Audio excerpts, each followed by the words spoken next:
Tuosta nyt tulee Jyppi vaihdattaa uutta viisikkoa kentälle. Jyppi ottaa 0-1, 8:43 pelattuna. Ja jäähypenkillä istuu Lauma Vuovosta ja 23-vuotias IFK 25 varaa katsotaan ja Ylalla pelamassa melkein kekeistä vähän aikaa. Hänen jäähyä jäljellä vielä minuutti 15 sekuntia. Lämpöinen ottaa aloituksen ja kiekko. Ota jarru pois! Jarru pois!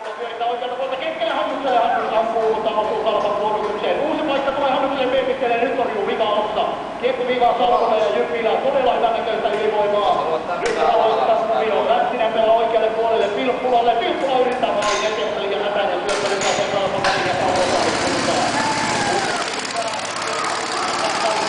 Ja Jyppi on yrittänyt näyttää tästä Mänttisen kenttälisellä. Eli kyllä kokutia vielä aikaa jäljellä, kun kiekko ei ota jälleen kaupan päätyy. Matti Kuusesta vastaan Kokki Hannus.